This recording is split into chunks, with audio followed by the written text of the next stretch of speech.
Глава Коми меняет формат ежедневных видеообращений. Теперь он будет заострять внимание на наиболее насущных темах из жизни региона. Это расширенные пояснения с историей вопроса и принимаемыми решениями. Сегодня авиация. Лишь накануне в Сыктывкар прилетел первый Ан-24. И вот почему.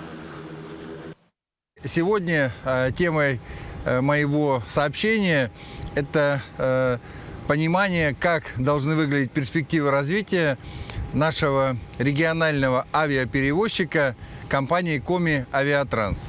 К началу 2020 года Коми Авиатранс накопила очень большие долги. Это долги прошлых периодов. И наша основная задача была не допустить до банкротства, потому что было уже возбуждено дело о банкротстве государственной транспортной лизинговой компанией, основным кредитором. И последующие, после апреля 4 месяца 2020 года мы с коллегами употребили на то, чтобы найти компромисс с основным кредитором и остановить возбужденное дело о банкротстве. Что нам удалось сделать, и на сегодняшний день дело прекращено в арбитражном суде. Мы реструктуризировали задолженность, расписали план погашения этой задолженности, строго выполняем, отслеживаем план погашения.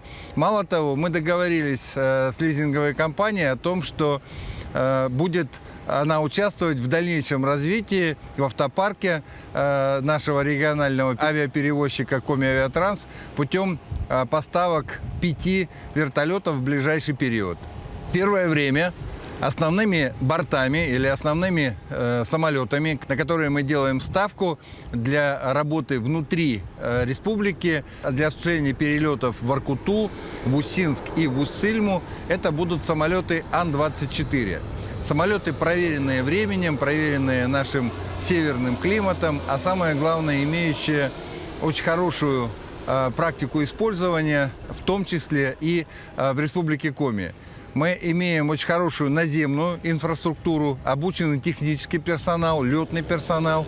И в ближайшее время ждем приход всей тройки. У нас будет 3 самолета Ан-24, которые будут выполнять внутри региональные перевозки.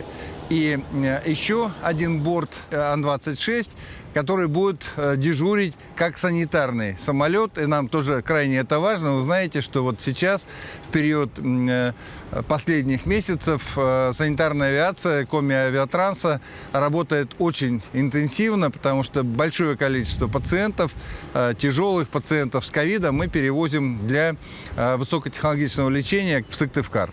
В дальнейшем у нас есть договоренность с концерном Ростех, с тем, что первые самолеты Ил-114, как раз самолеты для внутрирегиональных авиаперевозок, будут поставлены в том числе и в Республику Коми. И в ближайшие годы, это 23-24 год, мы рассчитываем на то, что мы пополним парк Ан-24 нашими отечественными современными Илами-114. С тем, чтобы уже сделать основную нагрузку по перевозкам как раз на эти новые современные самолеты. Поэтому, уважаемые жители республики, Коми Авиатранс встает на крыло, на новое крыло, и мы, правительство республики, будем это крыло поддерживать.